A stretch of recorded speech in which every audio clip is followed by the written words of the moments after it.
Olá, sejam bem-vindos ao nosso site, refisdacrise.com.br ou refisdacopa.com.br também.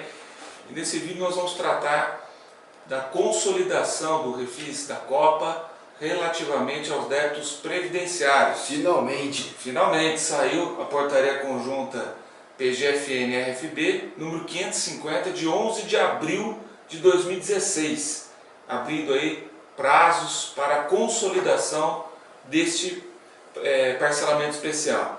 Então a primeira pergunta que todo mundo faz, Alberto, já recebemos até e-mail já nesse sentido, é Refis da Copa ou é Refis da Crise? O que é esse Refis da Copa, o que é Refis da Crise? Então, esse é o ponto, um dos mais importantes, né? Então a gente até brincou, temos que dar muita ênfase nisso. Não é reabertura do Refis da Crise. Tá? Não estamos falando da reabertura de 2013, do finalzinho de ano. Não estamos falando da reabertura do Refis da Crise em junho e julho de 2014. Não é a reabertura do Refis da Crise, não saiu a consolidação daquele parcelamento. Nenhum caso, nem débitos não previdenciários, nem os previdenciários. Nenhum. Né? Então ela pode estar perguntando, é um absurdo, mas é o Refis da Crise, aquele que é débito de novembro de 2008 para trás, eu aderi em 2013, 2014, estou pagando de 2013 até hoje. Esse não saiu a consolidação ainda. Então, nesse sentido, aquele que não tem entrada para dar, que tinha que respeitar 75% de parcela, que tinha saldo remanescente de parcelamento, diferente de débito nunca parcelado, esse é a reabertura do Refis da Crise, a reabertura da Lei 11.941 de 2009, não foi consolidado. Estamos falando do Refis da Copa. Esse Refis da Crise ele foi reaberto pela Lei 12.865 de 2013 e depois pela Lei 12.973 de 2014. Então não estamos tratando do Refis da Crise. Mas então o que é o Refis da Copa? Do que está tratando esta consolidação da portaria 550? Certo, então o Refis da Copa já foi aquele refis um pouco mais inovador. Ele também toma por base a lei que trata do Refis da Crise, né, a 11.941. Só que esse Refis da Copa ele inovou, né, como a gente disse. Ele criou a figura da entrada, né, ou a antecipação, pedágio, muita gente, cada um deu um nome, que pode variar de 5%, 10%, 15% ou 20%, e as demais parcelas que são parceladas ao longo do parcelamento especial. O Refis da Copa ele admite o parcelamento de débitos vencidos até 31 de dezembro de 2014. 2013. Ele é mais antigo, então, não é nem 2014. 2014 foi quando abriu a adesão. Mas vencidos. Vencidos até dezembro de 2013. Então é aquela situação. Ah, mas então, período dezembro de 2013 entra no Refis da Copa? Não, porque ele vai vencer em janeiro de 2014. No último trimestre, por exemplo, ou dezembro, né, de 2000, e período de apuração de dezembro de 2013, vencimento em janeiro. Mas exatamente. O Refis da Copa não foi consolidado no ano passado? Que consolidação nova que é essa? Então, no ano passado saiu uma consolidação parcial do Refis da Copa, que foi em setembro do ano passado, né? Portaria então, 1064 de 2015. Ele tratou da consolidação dos débitos não previdenciários. E o que são esses débitos não previdenciários? São os débitos, os tributos que são recolhidos via DARF. Então, nesses débitos que são tanto no âmbito da Receita quanto da Procuradoria não previdenciário, esses já foram consolidados e ficou esse período aí, esse stand-by até a parte previdenciária. Então essa portaria 550 de 11 de abril de 2016 está abrindo a consolidação para os débitos previdenciários. E débito previdenciário, o que seria débito previdenciário para fins desse parcelamento? Então, um jeito mais simples que tem a gente falar são os débitos que são recolhidos via GPS. Então, muita gente pergunta, mas PIS, ele é previdenciário, COFINS é previdenciário. PIS e COFINS são recolhidos via DARF. Então, a gente até fala, foi uma colocação um pouco infeliz por parte da Receita, que traz essa leve confusão. Mas depois ele esclarece na parte da legislação que o que é via DARF, considerado como demais débitos, não previdenciários. Tudo que é guia recolhida via GPS, é débito previdenciário, entra nessa consolidação. Outro exemplo muito comum, cota previdenciária patronal sobre a receita bruta. né, aquela da desoneração da folha, que muitas indústrias, alguns setores do comércio atacadista, construção civil puderam entrar, ou até hoje podem entrar. Muito embora seja contribuição previdenciária, como o recolhimento se dá através de guia DARF, já ficou a consolidação para o ano passado, 2014, 2015. Se o contribuinte não consolidou, dançou, perdeu, não tem como ele consolidar agora. Então agora ele só consolida débitos de GPS vencidos até 31 de dezembro de 2013. Perfeito. Né? Agora, isso envolve, e para o contribuinte, posso aderir, que outro também já tem pergunta já nesse sentido. O contribuinte não aderiu ao refis da Copa. Não aderiu então em agosto de 2014, nem em novembro ou dezembro de 2014. Não, nenhuma adesão. Ele pode aderir agora e fazer a consolidação? Então, não pode, porque a gente está falando da consolidação. Consolidação é uma etapa do parcelamento. Então, só está consolidando quem fez alguma adesão no âmbito desse refis da Copa. Então, não está aberta nova adesão, não é reabertura, não é prorrogação, é simplesmente a consolidação, é o fechamento do pessoal que fez a adesão do refis. Mas aí até agora tem um outro lado, né, bem interessante, positivo da portaria, que isso já vinha na portaria conjunta 1064/2015, que vai ser adotada também na portaria 550, é naquela situação do contribuinte ter aderido lá em 2014, no refis da Copa, modalidade de demais débitos. Ele não incluiu débitos previdenciários. Então ele não tem adesão, não tem recibo de adesão de modalidade previdenciária. Ele pode consolidar agora no refis da Copa? Então, pode sim. Isso daí foi interessante, né? Foi algo que até trouxe uma surpresa, né? Assim como a consolidação parcial no passado surpreendeu a gente, mas a receita foi boazinha nesse sentido. Anteriormente, quando fez a adesão, a consolidação dos débitos não previdenciários, a Receita saiu na portaria, estava expresso, que quem aderiu só na modalidade previdenciária, mas tinha débito não previdenciário, mesmo sem adesão, ela ia liberar o sistema. E a recíproca foi verdadeira. Liberou mesmo, né? O sistema liberou sem nenhum problema.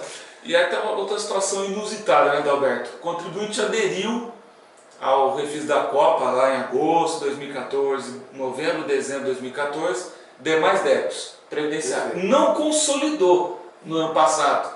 Ele vai poder agora consolidar no refis da Copa modalidade previdenciária? Perfeito, vai sim. Se ele aderiu, não consolidou, se ele aderiu no refis da Copa em 2014, pagou uma parcela de R$100 só para abrir o sistema. Na hora da consolidar, não tinha condições lá, a consolidação estava muito pesada, não colocou nenhum débito, perdeu essa consolidação, agora o sistema vai abrir sim. Se não abrir, no primeiro dia entrou lá, não apareceu, vá na Receita, faça requerimento, porque a portaria ela foi expressa nesse sentido. Portaria Conjunta 550 de 2016, artigo 1º. O sujeito passivo que aderiu a quaisquer das modalidades de parcelamento previstas na portaria 13, está permitido consolidar.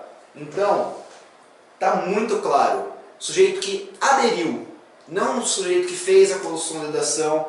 E depois, no parágrafo único desse mesmo artigo, ele repete, ele é insistente. O dispositivo do caput aplica-se inclusive ao sujeito passivo que optou pelas modalidades previstas nos incisos 2 e 4, ou seja, na parte não previdenciária.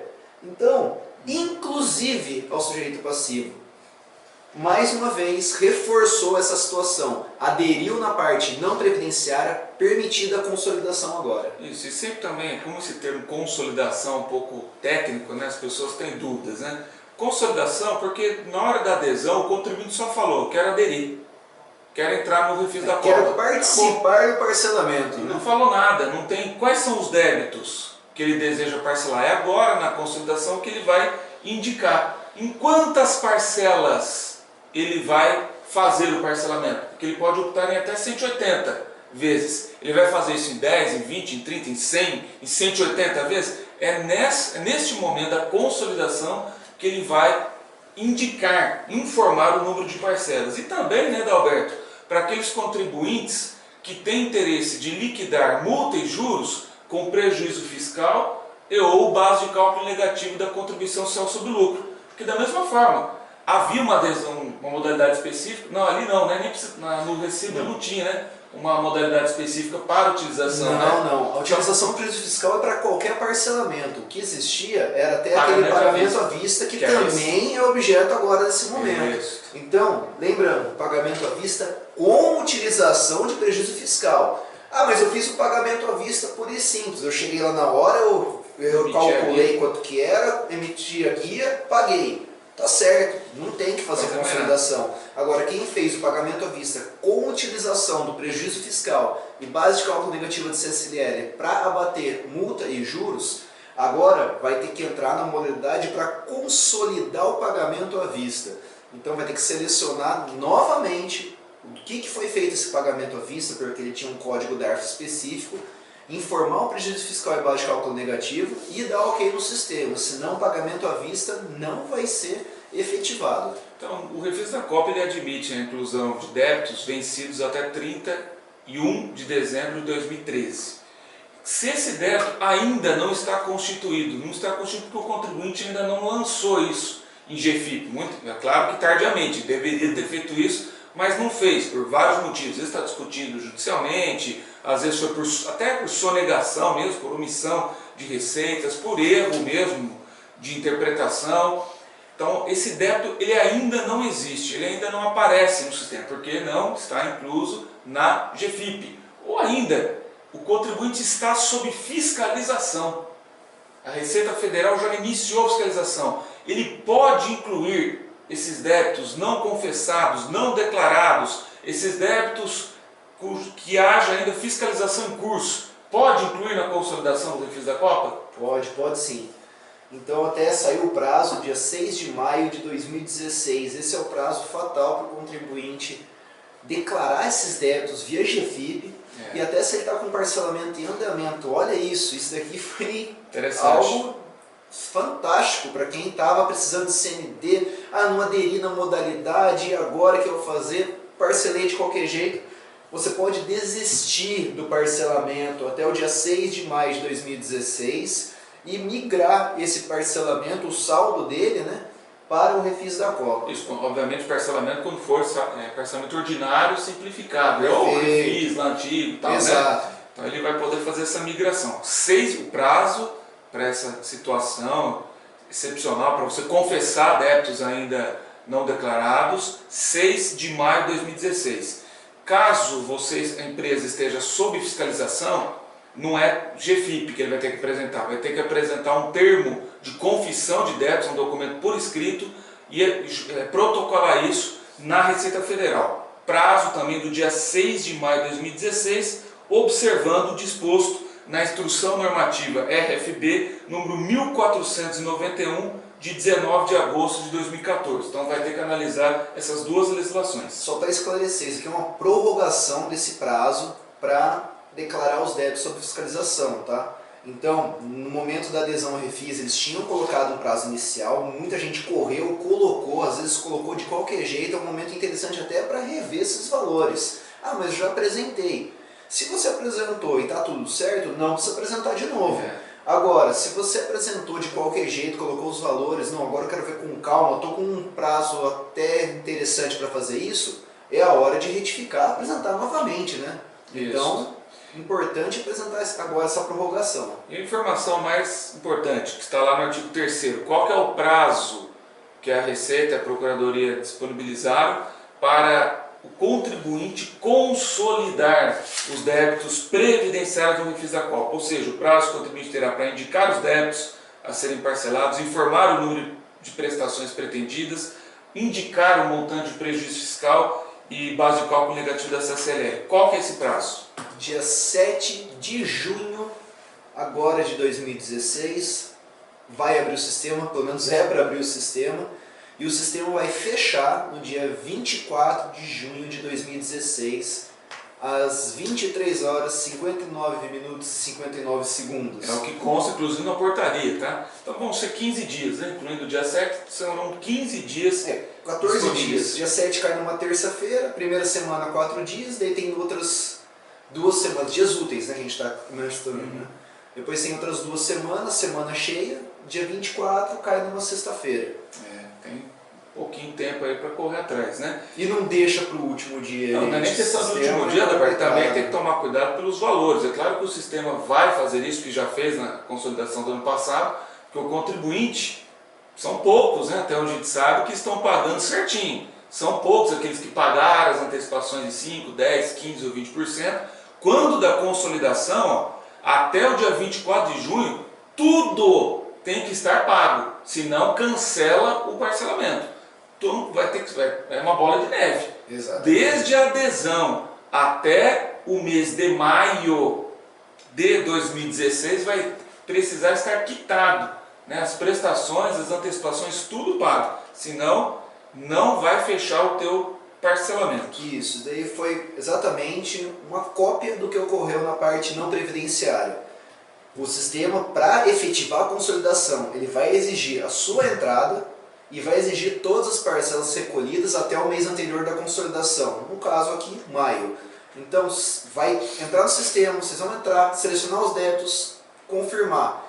Se não houve um pagamento correto, se houve uma divergência do que foi pago e o que o sistema entende como devido, ele vai gerar uma guia para ser recolhida dentro desse prazo.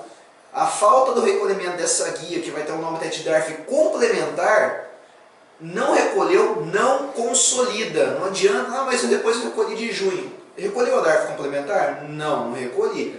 Não adianta, o sistema não vai aceitar. Até 24 de junho de 2016. Ah, paguei dia 25, perdeu, hein?